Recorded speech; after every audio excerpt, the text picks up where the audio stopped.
verset 35. Vous prenez encore 1 Jean 4, 20 à 21. Je dis, pour l'amour que nous avons pour les autres, nous allons lire dans Jean 13, verset 35. 1 Jean 4, 20 à 21. Voilà les deux versets qu'on va exploiter sur ce qui concerne l'amour que nous avons avec, l'amour que nous avons pour les autres. Est-ce que tu n'as pas parlé? On a dit comment correct. Oh, correct, c'est moi. Est-ce que tu n'as pas bien? Alléluia. C'est lui qui écrit pour aujourd'hui, il y a des problèmes. Deuxième aspect, c'est marcher dans le pardon. Marcher dans le pardon. Vous mettez marcher à l'infinitif. Marcher. Le verbe marcher là. Marcher dans le pardon. Mettez le verset. Matthieu 6, 14 à 15. Matthieu chapitre 6, verset 14 à 15. Troisième aspect, vous y êtes. Troisième aspect, c'est marcher dans la sainteté. Le troisième aspect, c'est marcher dans la sainteté. Vous mettez le verset. Les deux versets. Le premier que vous devez mettre là-bas, c'est 1 Pierre 1, 15 à 16. 1 Pierre, chapitre 1, verset 15 à 16. Vous y êtes là. Hébreux, chapitre 12, verset 14.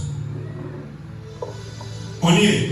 Je reprends les versets. 1 Pierre 1, 15 à 16. Hébreux, chapitre 12, verset 14. Ok? Tenez. L'autre aspect, c'est mourir à soi-même. Mourir, comme le verbe est mourir. Mourir à soi-même. Vous mettez Luc chapitre 9, verset 23. Je dis bien Luc chapitre 9, verset 23. Nous sommes sur le quatrième aspect, c'est mourir à soi-même. Vous mettez encore le deuxième verset, c'est Galates 2, verset 20. Galates 2, verset 20. Je reprends les deux versets que nous devons lire. Luc chapitre 9, verset 23. Galates 2, verset 20. Nous passons sur l'autre aspect. Le gagneur d'âme. Amen, amen. Mon obéissant. Celui qui est disciple doit savoir comment gagner les âmes. Parce que lui, c'est une âme gagnée par Christ. C'est-à-dire être le gagneur d'âme. 1 Corinthiens 9, 19. Romains chapitre 10, verset 1. Romains chapitre 10, verset 1. Est-ce qu'on est là? Est-ce qu'on est là? Ou bien que je reprenne le verset. Le cinquième aspect, c'est, je reprends, le cinquième aspect, c'est être gagneur d'âme. Le premier verset, c'est 1 Corinthiens chapitre. L'œuvre de Dieu par ses biens et par ses moyens. Je reprends. Le disciple supporte financièrement, ou soit soutient financièrement l'œuvre de Dieu par ses biens et ses moyens. C'est aussi être disciple. Celui qui refuse de soutenir n'est pas disciple. Vous prenez le verset. Philippiens chapitre 4, verset 18. Philippiens 4, 18. Est-ce que ton avis à peau? Ton avis à peau? Alléluia. Pour bien commencer, je vais définir maintenant le disciple de Jésus.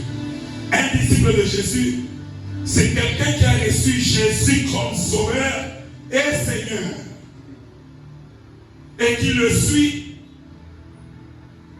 en ne vivant plus pour lui-même, mais en vivant pour faire la volonté de Dieu pour sa vie. Amen, amen. Alléluia. Un disciple que nous sommes, nous devons en principe recevoir de Jésus-Christ l'état de sauveur qu'il est, l'état du Seigneur qu'il est, la nature du sauveur qu'il est, la nature du Seigneur qu'il est. Nous le recevons tel qu'il est là. Jésus-Christ. Et nous le suivons.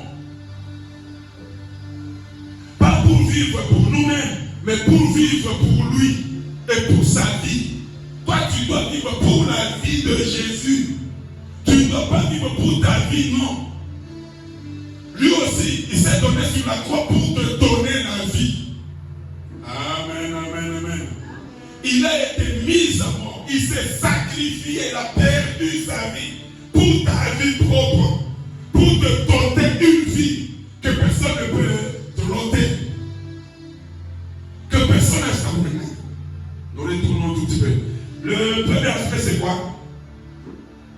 Premier aspect. L'amour que nous avons pour les autres. Dans Jean chapitre 13, verset 35, la Bible nous dit ceci.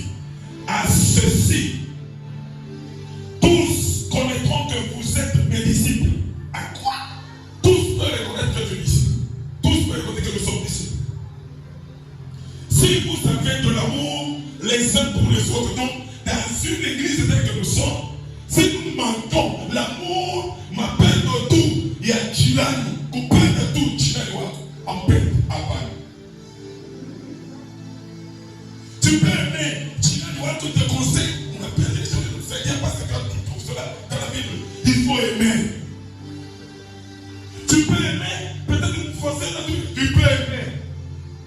Tu peux ne pas aimer pour témoigner l'amour s'il fait le mal. Il ne faut pas aimer ça, il ne faut pas s'attacher à cela. Il faut l'interdire de faire ça.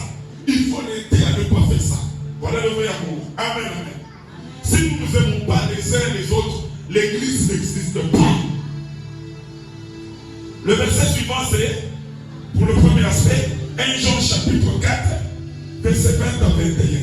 Si quelqu'un dit, j'aime Dieu, et qui haïsse son frère, c'est un menteur.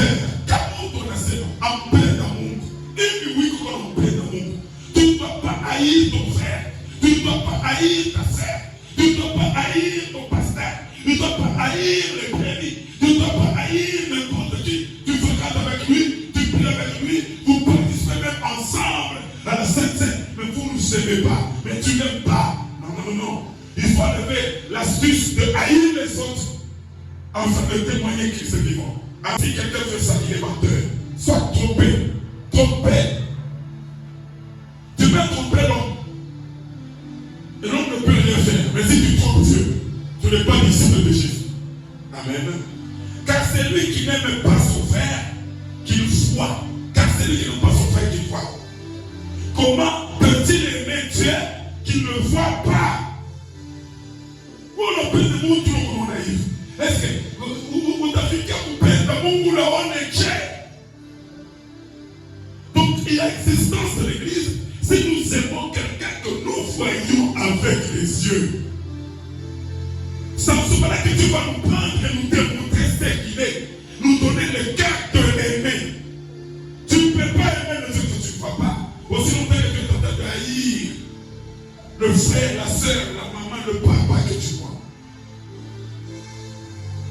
Amen, amen. Alléluia. Et nous avons de lui ce commandement. Que celui qui aime Dieu aime aussi son frère. Donc nous devons nous aimer. Pourquoi on va dire ça? Le premier aspect nous parle de l'amour. Un disciple doit avoir de l'amour. Si quelqu'un ne réussit pas, aide-lui à réussir. Si quelqu'un ne parvient pas, aide-lui à parvenir.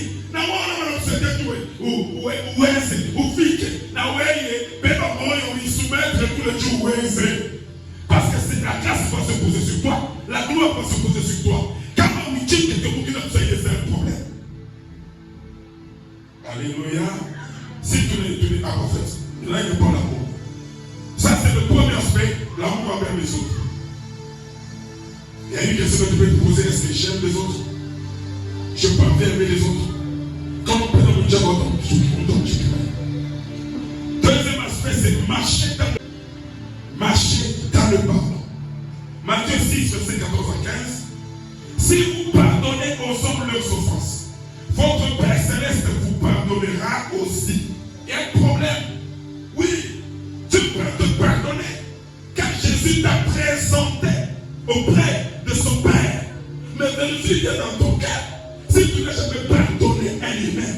Alikwenda kibaya. Mambo ya Mungu ni wewe usipoashiane hiyo. Mewewe mliane. Alléluia. Alléluia. Zamani tulikuwa kwenye comment tu peux nous dire que tu vas pas à cette macagne et par après à vérifier qui ne va nous aimer.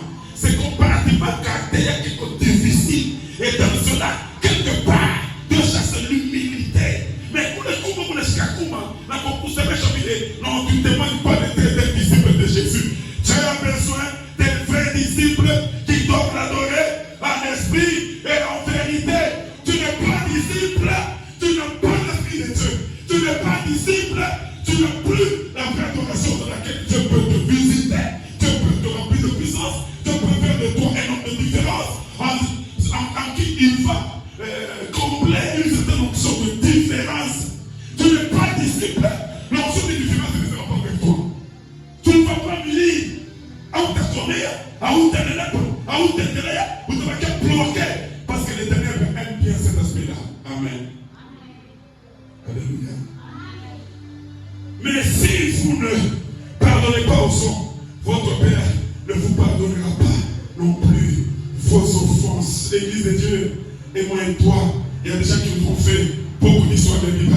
À Dieu Baloumiak, qui est conscient qu'il n'a jamais pardonné quelqu'un. Alléluia. Qui est conscient qu'il n'a jamais pardonné quelqu'un? Parce qu'il nous fait quelque part. Même dans nos familles, il y a des gens qui nous font du mal, qui nous font n'importe quoi. Mais tu as pris la décision de ne plus. Nous avons pris la décision, et moi et toi, de ne plus. Chaque fois qu'on est quoi l'amour, tu me dis d'Ambaya, aussi longtemps qu'on est quoi l'amour, là on pardonne, le Dieu aussi au ciel ne te pardonnera pas. C'est ce que la Bible dit. Soit nous vivons, c'est dans la parole de Dieu, soit on vit, c'est dans la parole des hommes. Alors si nous vivons de la parole de Dieu, nous devons suivre cet aspect-ci. Amen. Alléluia. Est-ce qu'on se comprend bien? Un disciple, c'est celui qui vit de la parole. Il doit suivre ce que Jésus dit. Suis ce que la Bible dit et la délivrance t'atteindra. Il y a un problème de pardon, c'est que Dieu nous pardonne et nous pardonne nos offenses quand nous pardonnons aussi à ceux-là qui nous ont trop offensés. La prière que Jésus a fait, il y a un secret là-dedans. Si tu ne pardonnes pas aux autres, la puissance de Dieu, ça dit quoi? Tu vas diminuer la puissance que Dieu a mis en toi. Et tu ne connaîtras jamais, ou tu peux connaître la vision à laquelle Dieu t'a appelé, mais pour l'atteindre, il te faut. Dieu veut voir le pardon. Le pardon dans ton cœur. Le pardon chez les autres. Le pardon sur les autres qui t'ont fait le mal. Si tu ne pardonnes pas, c'est compliqué. Pardonne ceux qui t'ont offensé.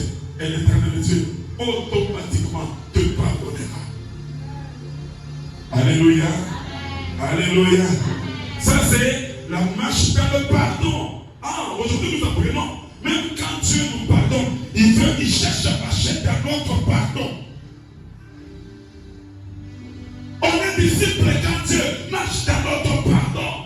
C'est un des éléments qu'il ne faut jamais négliger. Tu peux être puissant que l'Éternel Dieu marche dans ton pardon envers ceux qui t'ont offensé. Là, il y a la puissance de Dieu. C'est de là qu'on parle de la puissance de la croix. Parce que toi, tu as pardonné et Dieu marche dans ton pardon. Alors, sur ceci, on peut conclure que Dieu nous pardonne quand nous pardonnons aux autres. Alléluia. Alléluia. On se comprend. Troisième aspect, c'est marcher dans la sainteté. 1 Pierre 1, 15 à 16. 1 Pierre 1, 15 à 16 nous dit, mais qui vous a appelé est saint, puisque celui qui t'a appelé, toi qui es là, est saint. Est-ce que tu crois réellement que celui qui t'a appelé est saint? S'il est saint, et comme il est saint, il t'a appelé de sa sainteté. Comment peux-tu te comporter? Alléluia. Vous aussi soyez saints dans toute votre conduite. Ah, comme celui qui t'a appelé frère, sœur, maman, papa. Alors, vous aussi, tu dois être, vous aussi, nous aussi, nous devons être saints dans notre conduite.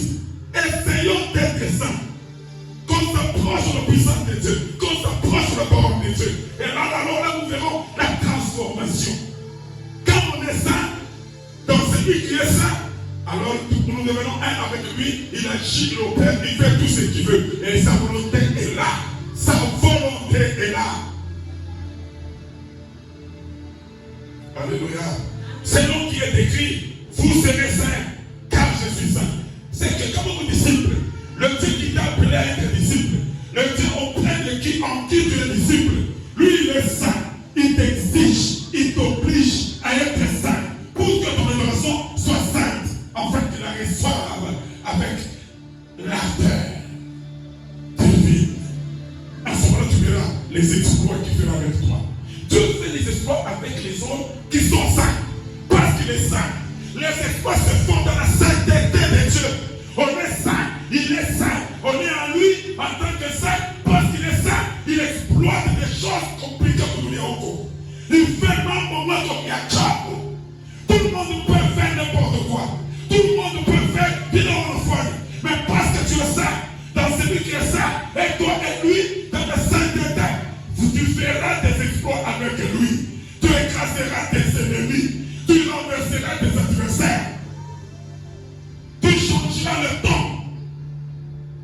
Beaucoup de chrétiens aujourd'hui, ils sont chrétiens, mais ils n'ont jamais changé le temps.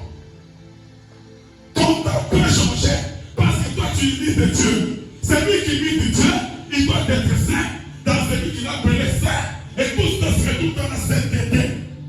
Alléluia. Alléluia. Lorsque l'on peut dans la sainteté d'accueil, parce que tu es saint, tu deviens un avec lui. Comme il est créateur, il fera de toi aussi un créateur. Dans ce qu'il fera de toi, à ta femme, moi, les moyens du monde, je vais y avoir. Amen. Amen. Amen. Amen. Je vais vous dire Moïse, vous comprenez, maman, moi, je vais vous faire la chopata de votre mini. Un enfant. Mon roi, c'est que ça. Alléluia. Le verset suivant, Hébreux chapitre 12, verset 14. Recherchez la paix avec tous et la sanctification sans laquelle personne ne verra le Seigneur. Sans laquelle personne ne verra le Seigneur. Bien-aimé dans le Seigneur, j'aimerais dire à quelqu'un ce soir, cherchons la paix avec tous. Là, nous vivons la sainteté avec Dieu.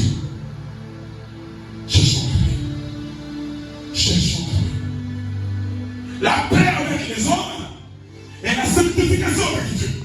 Quand ces dames se croisent, il y a explosion dans le monde des ténèbres. Le feu des oreilles choque. Il a des dates. Parce que quand on a créé ça là, on a créé une futilité. Moi, on a chuté le conçu de futilité. Parce que on a créé la paix avec tous. Mais avec même tous tes ennemis, on a créé la paix. Mais parce que on a créé une bouchique. Bouchique, on a un bouca. Michel et on a un bouca. Tout le temps, on veut forger contre toi. C'est là la divinité sans effet. Si tu es disciple, tu dois suivre la voie que je te donne.